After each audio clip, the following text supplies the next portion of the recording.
चाहे बड़े बड़े अच्छे काम हो,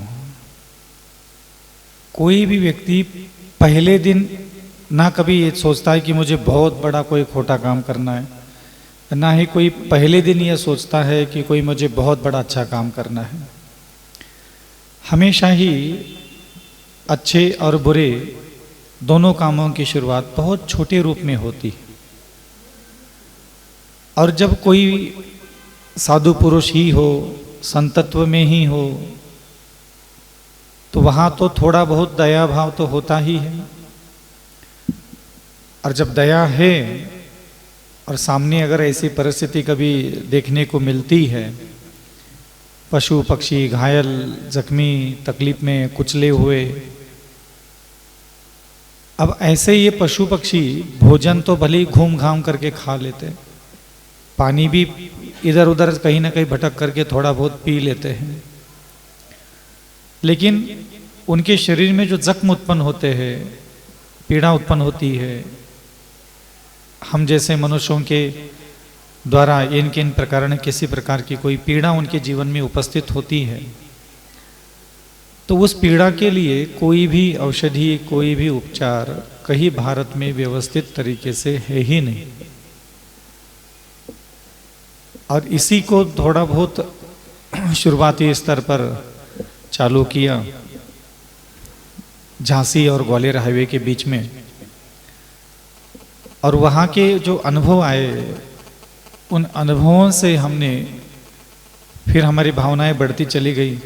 पूरे भारत में किसी भी मनुष्य को अगर पूछा जाए कि तुम्हारे सामने अगर कोई घायल पशु है, पक्षी है, उसको कहाँ तुम ले जाओगे जहाँ पूर्ण स्वस्थ होने पर्यंत उसका ट्रीटमेंट मिल सकता है, तो किसी भी व्यक्ति के पास इसका कोई जवाब नहीं है। सरकारी अस्पतालों की क्या स्थिति है ये तो दुनिया ही जानती है। बाकी के संस्थान कुछ हैं सनातन परंपरा में, कुछ लोग भारत में 10, 15, 20 जगह तो बड़े अस्पताल बनाए, ऐसा नहीं कि नहीं बनाए, लेकिन उनसे होता क्या है? कोई भी अस्पताल बने, कोई भी अस्पताल बनता है तो ज़्यादा ज़्यादा 50-100 किलोमीटर तक सेवा दे देगा।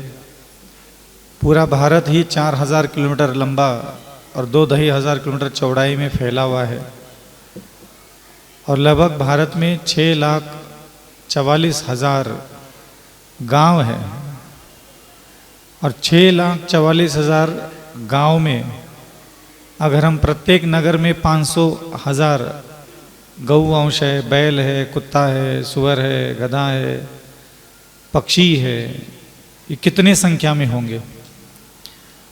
और किसी भी गांव में, किसी भी जगह पर कोई पशु पक्षियों के लिए उपचार की व्यवस्था अच्छी नहीं है।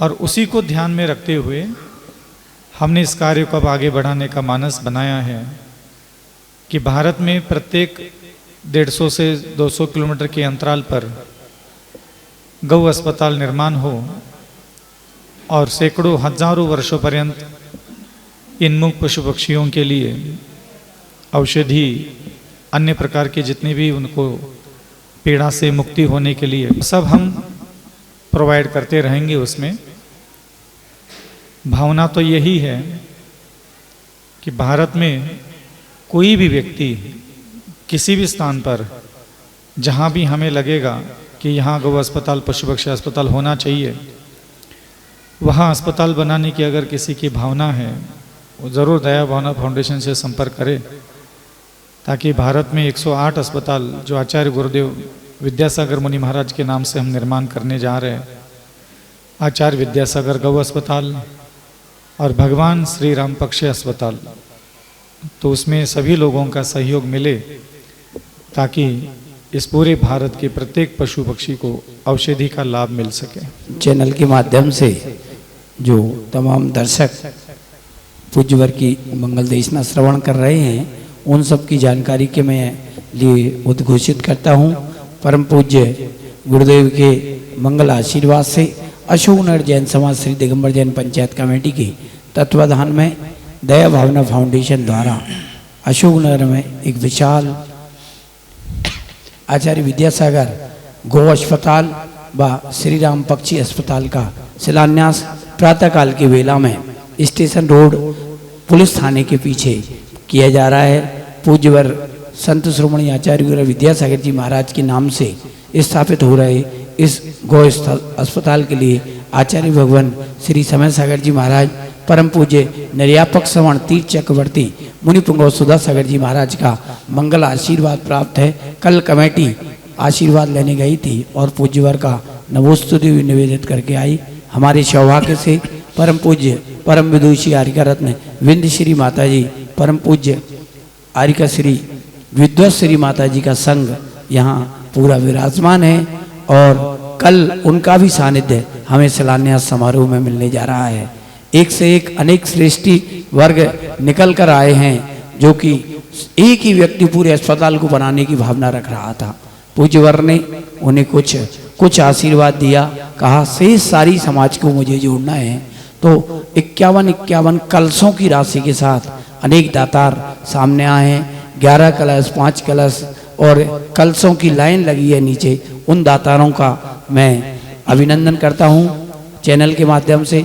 और कल ये सभी दातार हमारे मध्य आचार्य श्री विद्यासागर गोपचार अस्पताल व मर्यादा पुरुषोत्तम भगवान श्री राम पक्षी अस्पताल का शिलान्यास करेंगे। हमारे श्री राजेंद्र कुमार जी, अर्पित कुमार जी, कोचर परिवार, श्रीमान दिनेश जी, राजेश जी, राजा जी, मनीष सिंगई परिवार जो भूत दातार हैं, श्रीमान कबूल चंद जी, श्रेयांश कुमार जी, कोरवास परिवार, श्रीमान प्रकाश चंद जी, मनोज कुमार जी, रन्नौत परिवार, मातेश्वरी श्रीमती सुलोचना जी, संजय जी, केटी, आशीष जी, मनीष जी, विजय स्टील परिवार, श्रीमान नेमीचंद जी, नरेश कुमार जी, शशांक जी, उमरी परिवार। एक सोने की चैन भी गुप्तदान में आई है। साथ ही साथ श्रीमान नरेश जी, रवि जी, सनी भाई, समस्त टड़ैया परिवार साथ में सहयोग करेंगे। श्री राकेश जी, विवेक जी, अक्षय जी, अमरोत परिवार, श्री गौरव जी, कैलिफोर्निया यूएस से, श्री संदीप जी, गोलचा परिवार, श्रीमान विमल जी, बिट्टू जी, दीपक जी, विमल ट्रेडर्स परिवार, श्री रिंकू जी, कल्लू जी, देवेंद्र जी, ऐसा ट्रेडर्स परिवार। इनके साथ ही और भी अन्य सारे दातार हैं। आदरणीय श्री महेश जी, दिलीप जी, संजीव जी, घमंडी परिवार, श्री नितिन जी, नीलेश जी, टिंकल जी, एनके गारमेंट्स परिवार, श्री नवीन जी, ठेकेदार परिवार, श्री निर्मल जी, बस ढेकन परिवार, शंका समाधान एक सेकंड में। और श्रीमान पवन जी, दीपक जी, समस्त भोपाली परिवार, श्रीमान अमित जी, रिंकू जी परिवार, शेष परिवारों के नाम में आगे बोलूँगा। अगली जिज्ञासा के लिए मैं निवेदन कर रहा हूँ हमारे दर्शनोदय तीर्थ के श्रोमणी संरक्षक और मध्यांचल के उपाध्यक्ष विपिन जी आए और अगली जिज्ञासा रखें। इसके पूर्व मैं माता जी से निवेदन करूंगा, परम पूज्य परम विदुषी आर्य रत्न विंध्य श्री माता जी आज हमारे मध्य में है और पूज्य माता जी अपनी जिज्ञासा रख रही हैं। माता जी से प्रार्थना, अपनी जिज्ञासा।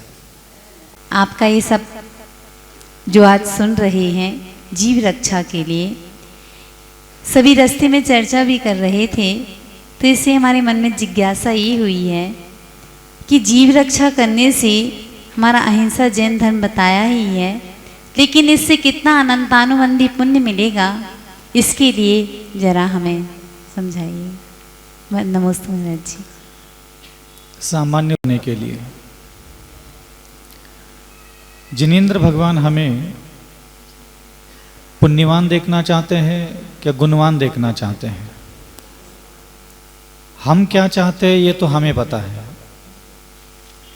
क्या सही में प्रभु अविचल सागर जी का बहुत बहुत बहुत बहुत बहुत बहुत पुण्य हो अविचल सागर जी के पास? क्या ये प्रभु चाहते हैं? क्या ऐसा उनका उद्देश्य है? तो वो चाहते हैं कि अविचल सागर जी गुणवान बने।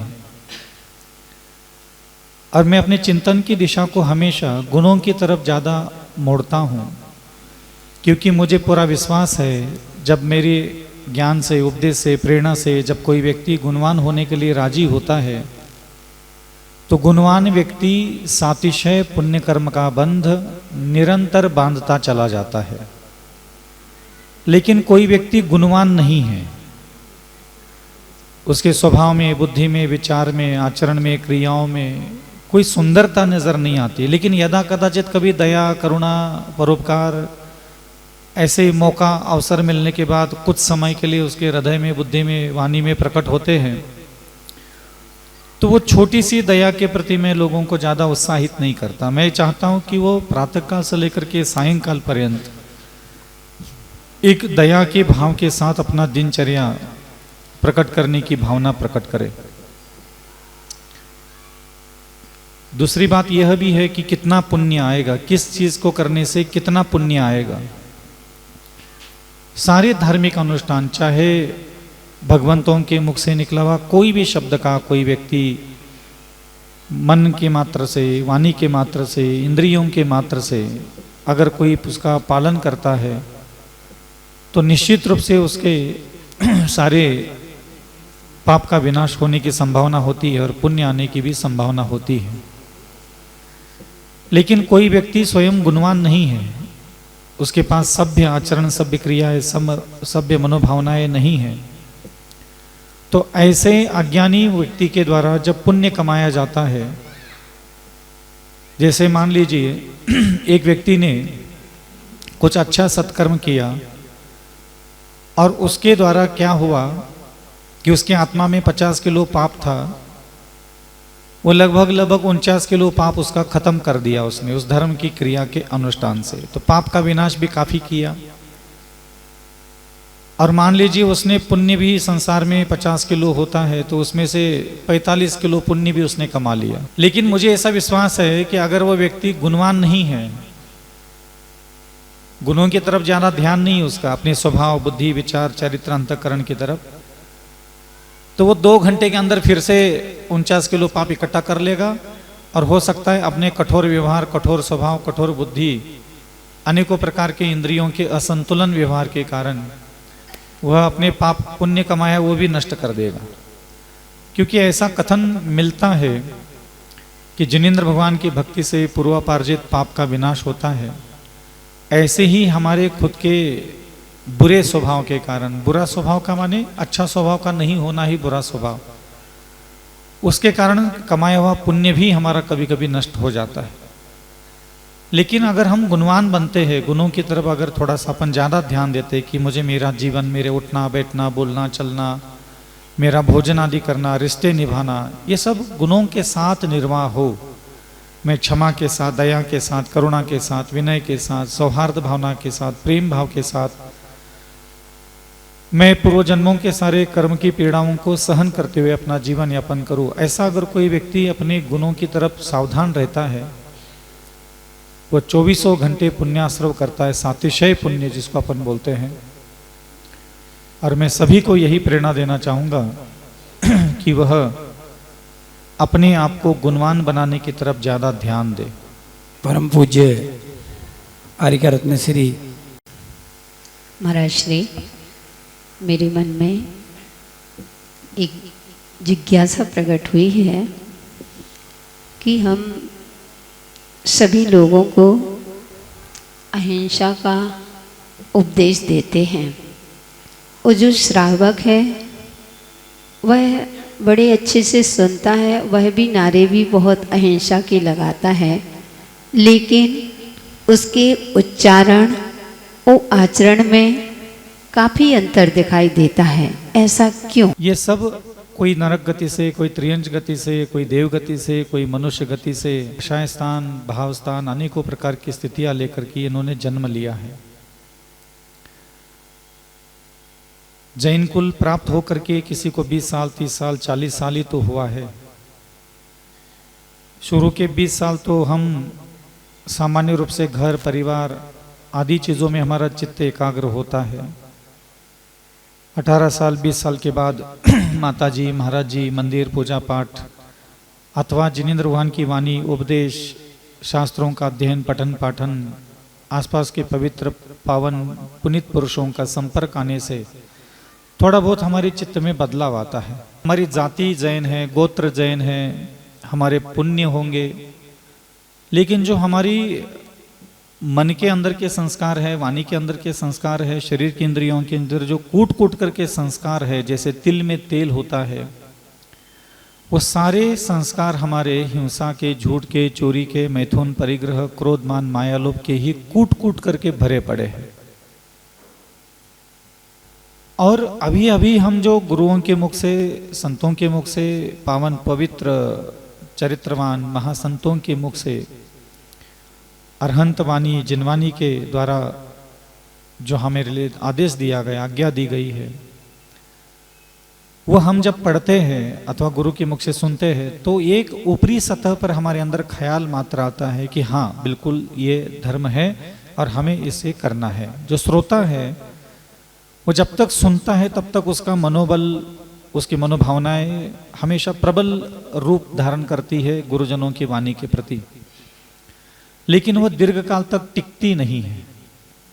वो टिकती इसलिए नहीं है क्योंकि उसके अंदर जो भरा पड़ा हुआ मटेरियल है वो कुछ और है और वो ज्यादा प्रभावशाली है और वो उसके निकट रहता है। जैसे भगवान ने जब भी हमारा परिचय दिया है हम संसारी जीवों का, तो हमारे बारे में जिनेंद्र भगवान ने यह विश्वास पूर्वक कहा नहीं है कि यह संसारी जीव सबके सब क्षमावान है, दयावान है, सरल स्वभावी है, परोपकारी है, सहिष्णु है, धैर्यवान है, में मर्यादा में रहने वाले हैं। ये हमारा कभी जिनेंद्र भगवान ने परिचय दिया ही नहीं है। हमारा जब भी उन्होंने परिचय दिया है केवल ज्ञान में, वो कषायों के रूप में, संज्ञाओं के रूप में, प्रमाद के रूप में, अनेकों प्रकार के दुर्गुणों का भरा हुआ हम लोग एक भंडार मात्र है। और जो अभी अभी हमें जनागम मिला, गुरु की वाणी सुनने को मिल रही है, ये शब्द सिर्फ मुख से निकलते हैं गुरुओं के और हमारे कानों तक टकराते हैं और कुछ समय के लिए हमारे हृदय को, बुद्धि को, विचार को प्रभावित करते हैं, आनंदित करते हैं, प्रमुदित करते हैं, उसके प्रति रुचि उत्पन्न कराते हैं। और वह श्रावक हो चाहे साधु हो, वह उसके प्रति सजग रहने का एक भाव भी बना लेता है। लेकिन जैसा कि आपने पूछा कि वो पूर्ण रूप से उसके स्वभाव में, बुद्धि में, चरित्र में एक दीर्घ काल तक वह प्रवाहित नहीं हो पाता, क्योंकि इसका कारण है जैसे किसी एक डिब्बे में 5 लीटर काला रंग है और उसमें किसी ने 10 ग्राम सफेद रंग मिला दिया, तो द्व्यधिकादि गुणानाम तो जिसके गुण अधिक होते हैं वो कम गुण वाले को अपने में कन्वर्ट कर लेता है। अब जैसे मान लीजिए 5 किलो गुड़ है और उसमें आप 100 ग्राम सीमेंट मिला दो और गुड़ को घोल लो, वो सीमेंट गायब हो जाएगा। आप खा लो, आपको पता ही नहीं चलेगा सीमेंट कहाँ चला गया। 100 ग्राम 1 किलो सीमेंट तो खा जाएगा गुड़, और आप गुड़ खा लोगे तो आपको खबर भी नहीं लगेगी इसमें सीमेंट भी डाला था। ऐसे ही जब गुड़ अगर कोई व्यक्ति 100 ग्राम ले ले और उसमें 5 किलो सीमेंट डाल ले तो क्या होता है, तो गुड़ गायब हो जाएगा, सीमेंट दिख जाएगा। ऐसे ही हमारे अंदर जो भरा पड़ा है वो कषाय, संज्ञाएं, अनेकों प्रकार के दुर्गुण इतने भरे पड़े हैं, और अभी अभी जो तत्काल क्षणिक हमें जो गुरुजनों का, प्रभुजनों का, जिनवाणी का जो उपदेश सुनने को मिल रहा है वो उस पर असर नहीं कर पाता। इसके लिए उस साधक को ना अभ्यास के रूप में जाना पड़ता है। मैं एक चीज और लोगों को प्रेरणा देता हूं चिंतन के द्वारा कि जिनेंद्र भगवान के मुख से जो भी हमारे लिए कल्याण के लिए वाणी प्रकट हुई है, सीधा सीधा कभी उसका पालन करने का कोशिश मत करना। जैसे भगवंतों ने कहा है क्षमा करना चाहिए, दया करना चाहिए, करुणा करना चाहिए, विनय करना चाहिए, शांत रहना चाहिए, दुख सहन करना चाहिए, मधुर वाणी आदि बोलना चाहिए, तो ये क्या होता है, हम लोगों को ऐसा कहा जाता है कि भाई चलो क्षमा कर लो। नहीं, मैं थोड़ा सा रुकता हूं इस विषय में, और मैं ये चाहता हूं कि सबसे पहले आप अपने आप को संबोधन दो। अभी आप लोगों को यहाँ बिठा करके मैं क्षमा की महिमा, क्षमा की विशेषता, क्षमा करने से क्या फल मिलता है, ये सब कहानियां, उदाहरण, पूरे शास्त्र ग्रंथ आपको कंठस्थ सुना सकता हूं। और आप लोग यहाँ बैठे बैठे हो सकता है मेरी बातें सुन करके इमोशनल हो जाओ और लगेगा कि आप नहीं, आप तो घर जाएंगे, सासू माँ से माफ़ी मांगेंगे, पति से माफ़ी मांगेंगे, जेठानी को बोलेंगे, यहाँ बिल्कुल कलेजा पसीसेगा। ऐसा लगेगा बस अब घर जा करके पूरा नदी का सारा बांध तोड़ करके पूरा प्रेम की धारा बहाना है और बिल्कुल बल्ले बल्ले अपनी तो। हाँ, लेकिन घर जाते जाते कैंसल। तो कैंसल क्यों हो गया?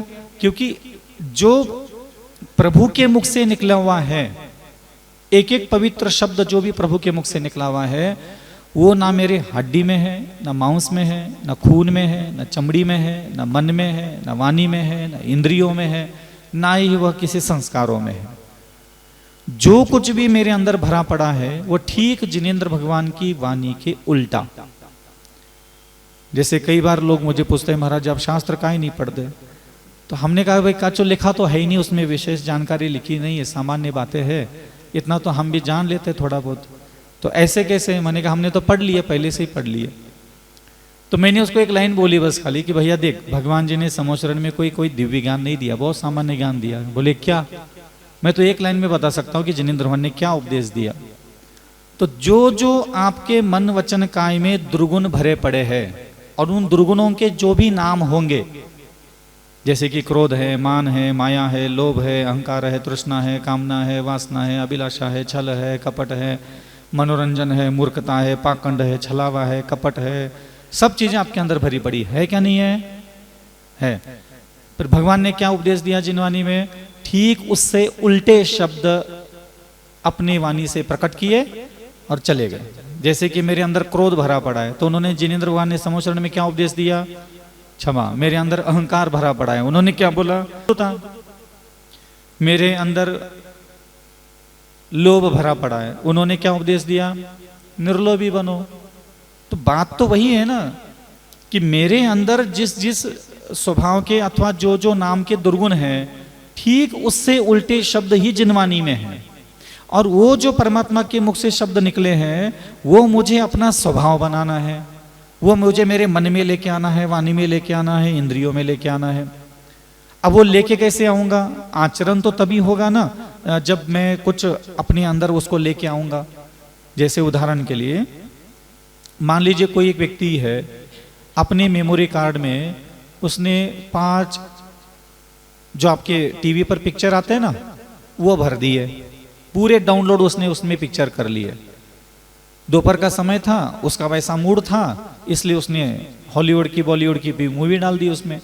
शाम को क्या हो गया, उसका मन थोड़ा उदास हो गया और उसको लगा कि यार अपन को थोड़ा भजन सुनना है, अपन को थोड़ा आचार्य के कुछ प्रवचन सुनना है। अब उसने वो मेमोरी कार्ड डाल दिया अंदर। अब वो चाहता क्या है?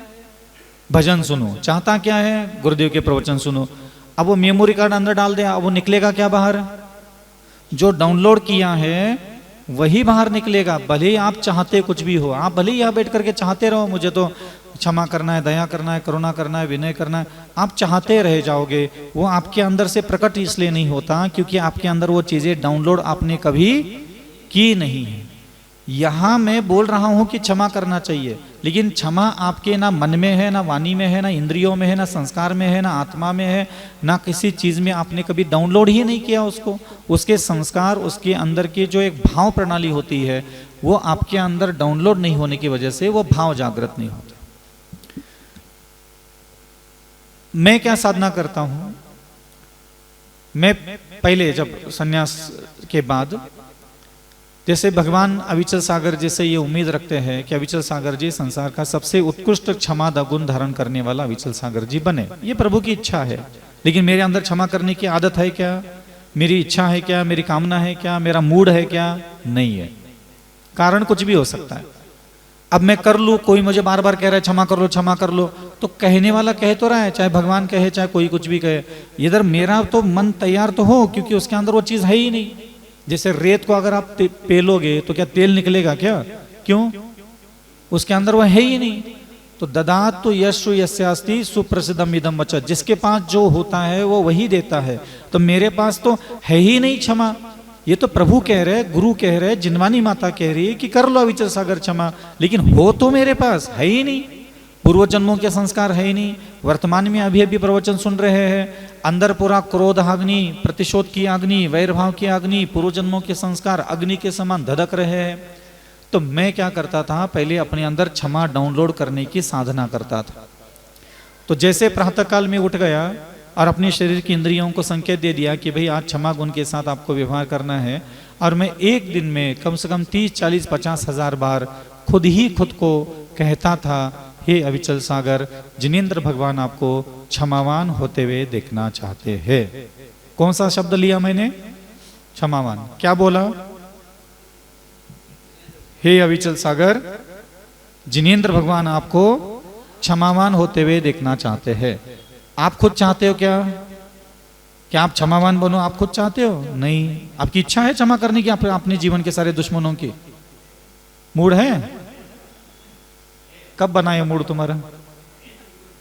नहीं, कब से? मतलब अभी 1 महीने से? हाँ हाँ, 1 महीने से मूड बन रहा है धीरे धीरे। तो मैं क्या करता था, जैसे मेरे अंदर क्षमा नहीं है, मैं जानता हूं, अगर मुझ में क्षमा होता तो भगवान क्यों मुझे कहते कि क्षमा करना सीख लो। तो पहले मेरा कर्तव्य होता है कि जो प्रभु मेरे से एक उम्मीद रखते हैं, पहले मैं अपनी आत्मा को, मन को, बुद्धि को, शरीर को, हड्डी को, मांस को, उसके संस्कार दूं। पहले मैं तो तैयार करूं मेरे मन को कि हाँ, किसी भी कंडीशन में मारने वाले, पीटने वाले, गाली देने वाले, निंदा करने वाले, आलोचना करने वाले, घृणा करने वाले, चुगली करने वाले, नाना प्रकार का नुकसान करके चले जाते जीवन में, मुझे उन्हीं सब लोगों को भी बहुत तक क्षण 3 सेकंड के अंदर क्षमा करना है। तो उतनी पोटेंशियल पावर मुझ में भी तो हो, क्षमा करने की पोटेंशियल पावर। इसलिए तो कहा है क्षमा वीरस्य भूषणम। तो वो वीरता पहले मुझ में आए, इसलिए मैं आत्म संबोधन करता हूँ, मन को संबोधन करता हूँ कि हे अविचल सागर, जिनेंद्र भगवान आपको क्षमावान बनते हुए देखना चाहते हैं। ये एक ही लाइन में एक एक दिन में 20-20, 30-30, 40 हजार बार खुद ही खुद को सुनाता रहता हूँ, खुद ही खुद के साथ बात करता रहता हूँ, और एन केन प्रकारेण मैं मेरे मन को क्षमा करने के लिए राजी करता हूँ। और कितनी जल्दी मेरा मन क्षमा कर सके लोगों को, उतने के लिए मैं उसके लिए मना करके, तैयार करके फिर मैं उसका व्यवहार कर पा रहा हूँ।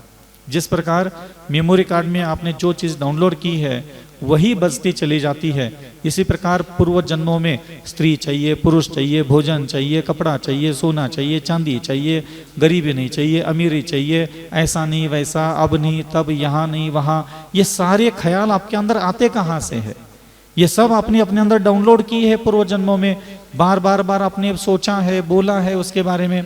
तो जो भावनाएं जिनेंद्र भगवान ने हमें आगम में दी है कि भावना भाते जाओ, तो मैं ये भावना भाता चला जाता हूँ, क्योंकि भावना भाने से ही आत्मा में गाढ़े संस्कार आ जाते हैं, और इसी को मैं कहता हूँ भावना भाव। तो मैं एक लाइन में, जैसे क्षमावान बनना चाहता हूं, तो क्षमा का शब्द मैं 30, 40, 50 हजार एक दिन में सुनाऊंगा। दूसरे दिन मैं खुद ही खुद को विनय का शब्द सुनाऊंगा। जिनेंद्र अविचल सागर जिनेंद्र भगवान आपको विनयवान होते हुए देखना चाहते हैं। तो मैं विनय तो तभी करना शुरू करूंगा ना जब मेरे अंदर वो विनय गुण डाउनलोड हो। तो विनय गुण अगर मैंने डाउनलोड ही अपने अंदर नहीं किया, अपनी भावनाओं में, बुद्धि में, खून में, हड्डी में, मांस में, सत्ता में नहीं है, तो वो कभी प्रकट भी नहीं होगा। तो मान लीजिए आज मैं 10 साल से अभ्यास कर रहा हूँ, क्षमा शब्दों को मैं बोलता ज्यादा हूँ, क्षमा करता बाद में हूँ। पहले बोलना ज्यादा जरूरी है, पहले उसके भावना को भावित करना ज्यादा जरूरी है, क्योंकि जिस शब्द का मैंने ज्यादा उच्चारण किया है, धीरे धीरे मेरी बुद्धि, मेरे विचार, मेरी चेतना, मेरा अंतःकरण उसी शब्द के अनुसार ढलने लग जाता है। जैसे आप अपने आप को बार बार बोलोगे किसी शब्द से, अरे यार मैं तो बहुत परेशान हूं, मैं बहुत परेशान हूं, आप देख लेना आपको परेशानी बढ़ती चली जाएगी। तो आपके मानस पटल पर जिस शब्द का उच्चारण आप अधिक मात्रा में करोगे, धीरे धीरे वो आपका स्वभाव, बुद्धि, विचार, फिर आपका आचरण बनने लग जाता है। तो इसलिए भगवंतों के मुख से निकले हुए शब्दों का, अभी एक महाराज जी ना अपने संग में विनम्र सागर महाराज जी, तो उनके पीछे ना एक शब्द लगा रहता है, उच्चारणाचार्य।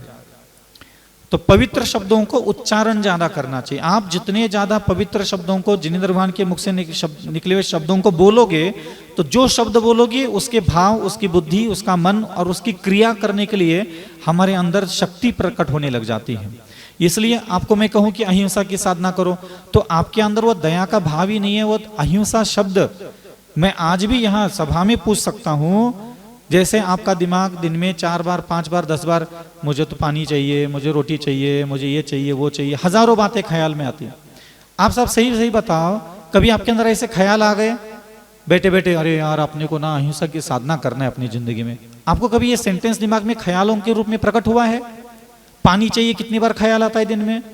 रोटी कितनी बार चाहिए? खट्टा चाहिए, मीठा चाहिए, तीखा चाहिए, ऐसा नहीं वैसा नहीं।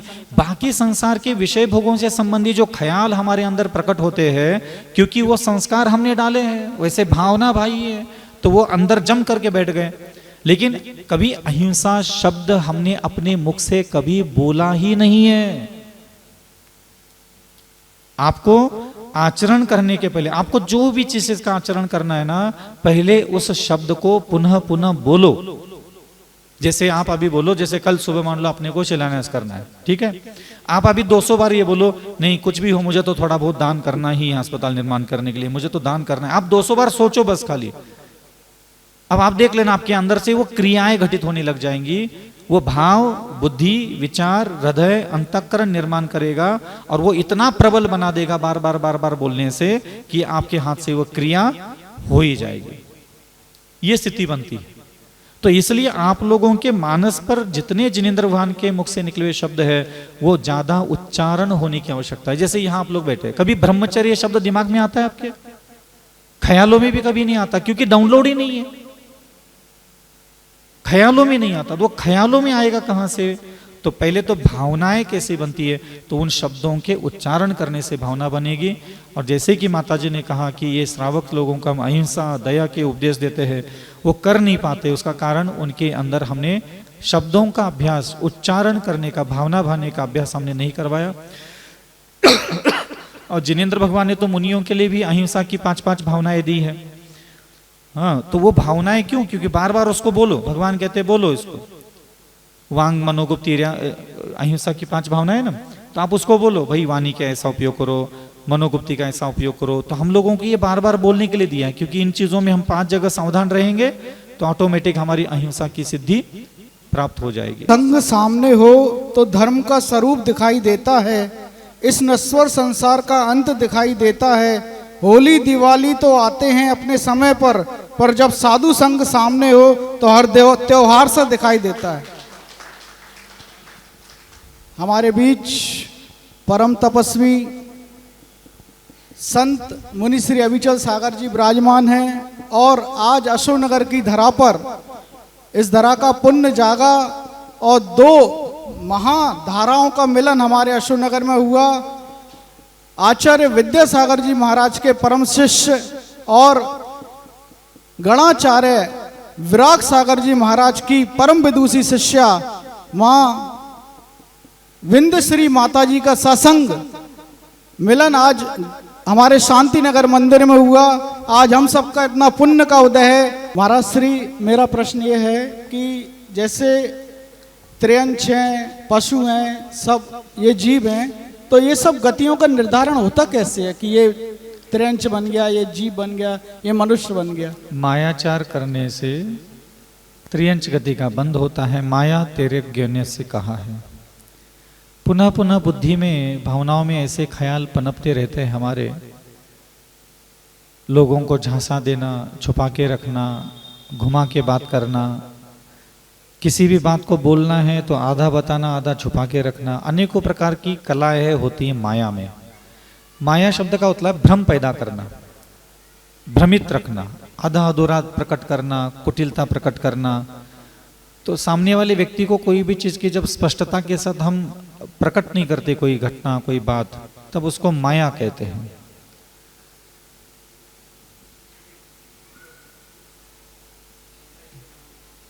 पूज्य श्री के चरणों में नमोस्तु, वंदनीय आर्यिका संघ के चरणों में वंदामी। माता जी को पूछो। माता जी और थक और गए। चल। पूज्य श्री, कल दया भावना फाउंडेशन के तत्वाधान में एक उस विकास की श्रृंखला में एक और कड़ी जुड़ने जा रही, जबकि अशोकनगर में पशु चिकित्सालय का शिलान्यास होने जा रहा है। पूज्य श्री, मेरी ये जिज्ञासा है कि जो लोग दान दे सकते हैं बड़े बड़े, वो तो दे ही रहे हैं, बाकी लोग जिनकी उतनी हैसियत नहीं होती है, तो वो अपने आप को किस तरह से इस अच्छे इस दया फाउंडेशन में अपने आप को कैसे जोड़ सकते हैं? दान तो आप दे ही दोगे, मुझे दान देने के लिए कोई प्रवचन देने की आवश्यकता नहीं है। मैं ये चाहता हूँ कि आपका हृदय, आपकी बुद्धि, आपकी आंखें, आपकी वाणी, आप चाहे सुख में हो, दुख में हो, शांत हो, अशांत हो, गरीब हो, अमीर हो, आपके जीवन के सारे सपने पूरे हुए हो, चाहे आपके जीवन के सारे सपने पूरे ना हुए हो, आप कृपा करके अपने ऊपर दया करो। आप अपने बारे में सोचो। आप सोचिए, जिनेंद्र भगवान ने जो आपको बनने के लिए कहा था वो आप बन रहे हैं क्या नहीं बन रहे हैं? कि ऐसा हृदय मिला, बुद्धि मिली, विचार मिला, आंखें मिली, जिह्वा मिली, कान मिला, हाथ मिला, पैर मिला। आप पलट करके अपने खुद के शरीर की इंद्रियों को देखो, अपने दिमाग को देखो, अपनी आंख नाक को देखो कि उसमें कोई दया है भी क्या नहीं है। क्योंकि आप लोगों से पैसे तो हम ले ही लेंगे, बोल लेंगे, ले लेंगे, घर तक आ जाएंगे, कोई दिक्कत नहीं है। लेकिन आज तक आपको किसी ने नहीं पूछा कि बेटा इतने साल हो गए तुम जैन कुल में पैदा होकर के, क्षमा करना आया कि नहीं आया, दया करना तुम्हें ठीक से आता है कि नहीं आता, हृदय बदल गया कि नहीं बदल गया। जैन कुल में उत्पन्न होकर के अनंत काल की इन वासनाएं, घृणाएं, द्वेष, थोड़ा सा कुछ यहाँ प्रभु मिले, गुरु मिले, शास्त्र मिला, उपदेश सुने, इतने प्रकार के नियम व्रत लिए, कुछ हृदय बुद्धि विचार अंतःकरण में शांतता, सुकून, संतोष, विनयता, अनेकों प्रकार के कोई भाव प्रकट हुए कि नहीं हुए, तुम्हें लज्जा है क्या नहीं है, करुणा है क्या नहीं है, ये तो आपके हृदय सुंदर विचारों की कोई पूछता ही नहीं है। कोई धनवान बन करके बैठ गया, कोई गरीब बन करके बैठ गया, धनवान ने ज्यादा दान दे दिया, गरीब ने थोड़ा अपनी शक्ति के अनुसार दे दिया। बातें चलती पुण्यों की, किसने कितना ज्यादा पुण्य कमाया, किसमें ज्यादा पाप कमाया, काट लिया। बेटा ये पुण्य कमाने का काम किसी भी जाति में हो सकता है, ये पाप काटने का काम किसी भी जाति में हो सकता है। जैन कुल में उत्पन्न होने के बाद सिर्फ यहाँ गुणवान बनने की जो व्यवस्था है वो कहीं भी नहीं है। किसी भी दुनिया में जितने भगवान हैं, दुनिया में किसी भी पेड़ के नीचे लाल पत्थर भी रख दो, उस भगवान का कोई नाम भी मत रख लो, लेकिन दिमाग में आस्था पैदा करो कि ये मेरा भगवान है, बिना नाम का भी, तो भी तुम्हारी आत्मा में पुण्य कर पुण्य वर्गनाएं इकट्ठा हो जाएगी। कोई बड़ी बात नहीं है। आज कितने सारे लोग विश्व में दया धर्म करुणा करके पुण्य तो कमा रहे हैं, तो सारे के सारे हमारे अलावा पाप थोड़ी कमा रहे हैं।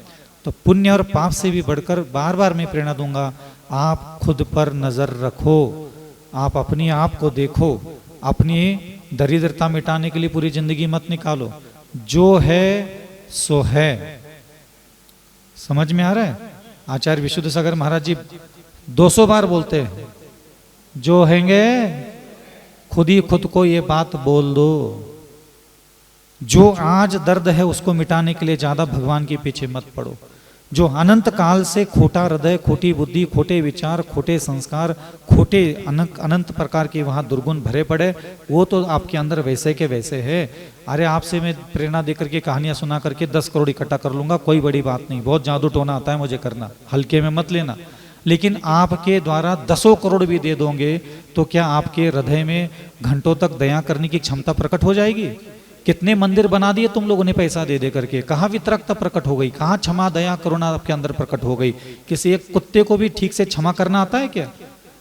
जिस गली से गुजर जाते हो, ये कुत्ता बार बार पीछे पड़ता है जब भी वहां से गुजरते हो, आपकी नीयत में है उसको ठीक से दया करना, ठीक से क्षमा करना, ठीक से आंखों से देखना भी आता है क्या उसको?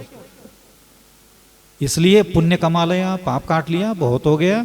आप अपने ऊपर नजर रखो, अपने ऊपर नजर रखो, जहां हो जैसे हो, अपने आप को ठीक करने के लिए सबसे ज्यादा मेहनत करो।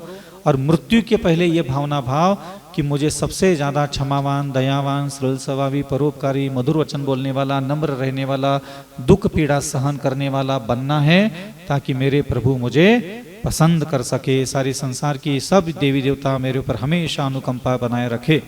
तो आप इसकी तरफ भी ध्यान दो। हम बेटे खूब ले लेंगे आपसे पैसा, चिंता मत करो, लेकिन मेरी दृष्टि हमेशा आप लोगों के ऊपर रहती है कि आपका अच्छा होना ज्यादा जरूरी है। और आप जब गुणवान बनोगे, यही मेरा अस्पताल 1000 साल तक चलता रहेगा। सिर्फ पैसा ही ले लूंगा तो आप थक जाओगे एक दिन। अरे यार कब से पैसा दे रहे, तो हम नहीं देना, आप जाना बहुत हो गया, आप दूसरे में दे देंगे, हमें नहीं चाहिए पैसा, हमें तुम चाहिए। हाँ, जब तुम्हें मैं दयावान बनाने के लिए प्रेरणा देकर के अगर तुमने दया करना सीखोगे तो बेटा तुम कहीं नहीं जाओगे, उतना ही जाओगे जहां हमने अस्पताल बनाया है और 1000 साल तक जाओगे, और मरोगे देव बन जाओगे तो भी उतना ही आओगे हाँ, तो सैनिक तैयार ज्यादा करना चाहिए। इसलिए हम चाहते हैं कि आप अपने ऊपर नजर रखाइए। बहुत अच्छा जैन शासन है। खुद के मन को मारो, पीटो, डांटो, गाली दो, लेकिन उसको जैसा प्रभु चाहते हैं वैसा ही उसका निर्माण करो। नहीं तो ये तो कमेटी वाले लोग पैसा पैसा पैसा ही करते रहते हैं। अभी तो हम छोटे महाराज है तो कम पैसा ले रहे हैं, सुधा सागर आ जाए फिर देख लो, किसी की जमीन बिक गई, किसी का मकान बिक गया, किसी की काप बिक गई, किसी की काप बिक गई, बेच बाज करके दे भी देते हैं, रोचक के चलते हैं गली में, हमने तो बेच दो, अरे प्लाट बेच दो, हमने तो बेच दो, हाँ ठीक है बेच दो बेटा हाँ, तो दे दा करके तो बहुत फुर्सत हो गए। लेकिन ध्यान रखना, अपने हृदय सुंदर, विचार सुंदर, नियत सुंदर की तरफ भी ध्यान देना चाहिए। दोस्तों महाराज जी, वंदाई माता जी, महाराज जी मेरा प्रश्न है कि अच्छी श्रोता कैसे बने? हमें वैसा ही बनना है, मगर कुछ समय होता है, कुछ साल होता है, हम सब भूल जाते हैं, बस बोली याद रहती है। तो अच्छी श्रोता कैसे बने महाराज जी? नमस्ते महाराज। कई बार मैंने कई जगह इससे बोला है,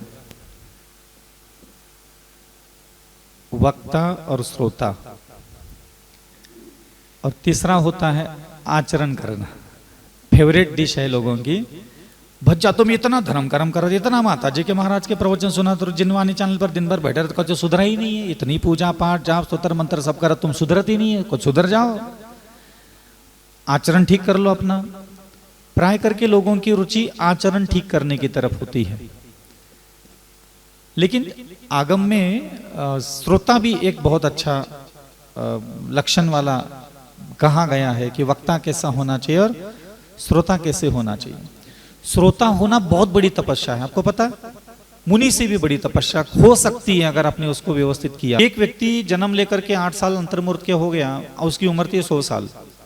8 साल अंतर्मूर्त के बाद मुनिपद धारण किया और 100 साल पर्यंत मुनिपद धारण करके साधना की, तपस्या की, नाना प्रकार का सब किया उन्होंने, जो जो आगम मूलाचार में था। और उन्होंने पूरी जीवन में जितनी भी कर्म निर्जरा की होगी, निर्जरा करके वो देवत्व को प्राप्त हुए, स्वर्ग में जाकर के बहुत अच्छे लेशा विशुद्धि के साथ वो अपनी ऊंची जाति के देवता बन गए।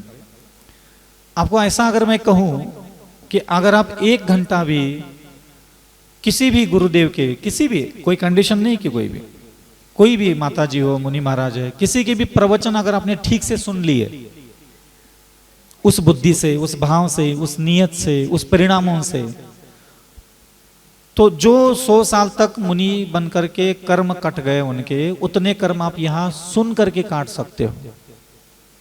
सिर्फ सुन करके, घर तक गए नहीं, अभी यही बैठे सुन ही रहे। तो जब भी गुरुदेव कोई भी हो, भक्ति की बात है, पश्चाताप की बात है, प्रायश्चित्त की बात है, अपराधों की बात चल रही होती प्रवचन में, तो जिस मनोभाव का, अलग अलग भाव में प्रवचन होते हैं, कभी हास्य भाव में प्रवचन होते हैं, कभी रौद्र प्रवचन होते हैं, कभी उग्र प्रवचन होते हैं, कभी शांत रस के प्रवचन होते हैं, कभी जिनेंद्र भगवान की पूजन है, अभिषेक है, इसकी महिमा, पुण्य की महिमा, पाप की निंदा, अलग अलग सब्जेक्ट पर प्रवचन चल रहे होते हैं। दया के प्रवचन चल रहे थे तो वहां थोड़ा सा हृदय हमारा द्रवीभूत होता है। भक्ति की बात चल रही, थोड़ा हृदय में आनंद की अनुभूतियां होने लग जाती है, हाँ ये बहुत अच्छा, अरे माता जी क्या भगवान जी के बारे में अच्छे बता रहे हैं। तो जब अपन किसी भी संत के सामने बैठते हैं और उनका जो विषय होता है उस दिन देने का, उस विषय को पहले समझने की कोशिश करो, वो किस भाव के साथ हमें जोड़ना चाह रहे हैं। दया का भाव, करुणा का भाव, भक्ति का भाव, विनय का भाव, परोपकार का भाव, कोई एक विषय होता है कि वो चाहते हैं कि तुम इस भाव को, इस बुद्धि को, इस व्यवस्थाओं की तरफ भी ध्यान दो, ऐसा उनका एक आशय होता है। जैसे अहिंसा के ऊपर उपदेश है, सत्य पर उपदेश है, आचौर्य, तो वह आचौर्य आपके लिए एक इमोशन होना चाहिए। और वही बैठे बैठे बैठे जब उसी संबंधी, जिस विषय से संबंधित प्रवचन चल रहे, वैसा ही अपना हृदय, बुद्धि, स्वभाव, अंतःकरण निर्माण करो। जैसे कि मैं आपको अभी ये कहूं कि भगवान आदिनाथ को लगातार 6 माह पर्यंत आहार का लाभ नहीं मिला, तो आपके अभी हृदय में आनंद की अनुभूति हो रही है क्या, दुख का अनुभव आ रहा है? हाँ, क्या आपको आनंद की अनुभूति हो रही थी क्या? नहीं। तो मेरा विषय था उनकी पीड़ा को व्यक्त करने का, तो आपको उसी समय वहां अंदर में गदगद भाव होना चाहिए कि हाँ मेरे प्रभु को ऐसा नहीं होना चाहिए था। तो ये जब मेरे द्वारा भक्ति का विषय दिया जाएगा, अथवा दुख का विषय दिया जाएगा, अथवा अन्य प्रकार के किसी भावाभिव्यक्ति का, तो जिस वक्ता जिस भाव को प्रकट कर रहा है ना, वही भाव अपने हृदय में पैदा करना चालू करो। आंखें बंद करो, इधर उधर किसी को देखने की जरूरत नहीं है ज्यादा, नीचे गर्दन करो, आंखें बंद करो, और जब तक महाराज पूरे प्रवचन ना दे दे तब तक बस कान का इस्तेमाल करो और सुनते रहो। और वो जिस भाव की तरफ ले जा रहे, आत्म भाव, वैराग्य भाव, भक्ति का भाव, पश्चाताप का भाव, निंदा का भाव, उस कहानियां, जैसे कहानियां सुनाई जाती है, उन कहानियों के मर्म तक अपने दिमाग से पहुंचने की करो और उसके जैसा इमोशन जोड़ने की कोशिश करो। उतने में आपकी इतनी कर्मों की नजरा होगी कि आप सोच नहीं सकते, क्योंकि आपने उस भाव भंगिमा के साथ वहां 1 आध घंटा व्यतीत किया। इसलिए श्रोता होना भी कोई हल्की बात नहीं है। श्रीनिक राजा भगवान महावीर के समोचरण में श्रोता ही बन पाए, क्योंकि पहले से ही नरक गति का बंद किया था 7वें, तो वहां तो कोई आचरण तो सुधरने वाला था ही नहीं उनका। लेकिन भावनाओं में, बुद्धि में, हृदय में इतना परिवर्तन आ गया प्रभु की वाणी सुनते सुनते कि 7वें नरक से सीधा कहां पहुंच गए, पहले नरक तक आ गए। वो इतना परिणामों में परिवर्तन आया। कैसे आचरण किया उन्होंने। विचार करना भी बहुत बड़ी साधना होती है। तो गुरुजन जब हमें उपदेश सुनाते हैं, उसी समय सुनते समय उसी भाव में खुद को ले जाओ, तो उतने में आपका सारा काम हो जाएगा। दूसरा, सुनी हुई बातों को पुनः पुनः उच्चारण करना अथवा स्मरण करना। बार बार दिन भर वो 10-20 बार उसको याद करो, तो उससे क्या होता है, उससे भाव साधना होती है जो हमारे आत्मा में संस्कार निर्माण करने का काम करती है। और जैसे हम लोगों को जिनवानी में कहा एक जगह कि इस जीवन में आप शास्त्र पढ़ते हो, आपको याद नहीं रहता, समझ में नहीं आता, मालूम ही नहीं। जैसे मुझे ना हिंदी पढ़ना आता है ना संस्कृत पढ़ना आता है ठीक से, तो हम कभी पढ़ ही नहीं पाए शास्त्र। लेकिन हम क्या करते थे, जिनवानी माता को सामने रखते थे और पूरी रात भर उसके सामने ऐसे हाथ जोड़ करके उससे निवेदन करते रह जाते थे। विनय से, मतलब शास्त्रों का विनय भी करो तो भी अगले जन्म जन्मांतर में वह अगाध ज्ञान का धारण करने वाला आत्मा बनता है, ऐसा जिनवानी में लिखा गया है। तो बहुत अच्छे विनय पूर्वक, श्रद्धा पूर्वक भी हृदय को उसी भाव में निर्माण करो जिस भाव में वक्ता प्रवचन कर रहा है, तो आपकी वहाँ असंख्यात गुनी कर्म जरा संभव होती है और आपकी चेतना में बदलाव आता है। और पूज्यवर का समय पूर्ण होने की ओर है। आइए, आप सबसे मैं कल सिर्फ 2 घंटे का समय चाहता हूँ। ना आप गौशाला बनवाएं, ना अस्पताल बनवाएं, ना कुछ करें। आप सिर्फ एक संकल्प के साथ हाथ उठाएं। हम पूज्यवर के साथ 8 बजे यहाँ उनके साथ चलेंगे और 2 घंटे जितनी देर गुरुजी बैठेंगे उतनी देर बैठकर ताली बजाकर वापस आना है, क्योंकि करने वालों की लिस्ट हमारे पास बहुत बड़ी है। माता जी भी चलेगी साथ में। परम पूज्य माता जी और पूज्य गुरुदेव हमारे साथ चलेंगे। आपका हाथ उठाकर आपका समर्थन चाहता हूँ। आप सब लोग कुल आप पूजा पाठ डेली करना, प्रवचन भी वहीं होंगे, आपका नाश्ता भी वहीं होगा और कोशिश करेंगे कि आपको लाने के लिए वाहन व्यवस्था भी रहे। साथ में हम समाधि स्थल बहुत पास है, कल बगीचा छेगरा मंदिर के दर्शन भी करेंगे आप पूज्यवर के साथ। मुझे सिर्फ 2 घंटे का समय चाहिए। हाथ नहीं उठ रहे, मैं चाहता हूं आप दोनों हाथ उठाएं। पूज्यवर के सामने संकल्प, कुल 2 घंटे आपकी पूजा वहीं हो गई, आपका अभिषेक वहीं हो गया, आपकी सारी क्रिया वहीं हो जाएगी। मुझे आपकी सलाहें बिल्कुल नहीं चाहिए, दान राशि बिल्कुल नहीं चाहिए। जिनका जो मन हो वो करें, सिर्फ ताली बजाने चलना है कि गायों का वहां इलाज हो, मरने वाली गाय को जीवन दान मिले और आपकी तालियों से जीवन दान मिलेगा। इतना छोटा सा संकल्प है। और मुझे मालूम है सारी संस्था दे रही। विमर्श जागृति मंच ने 31,000 रुपये बोले। पूज्यवर ने अभियाल से कहा था कि पैसे की कोई बात नहीं, वो तो पूरा इंतजाम हो गया अस्पताल का, जीवन भर चलेगी। मैं मरूंगा, मुझे विश्वास है उसके 100 साल बाद भी चलेगी।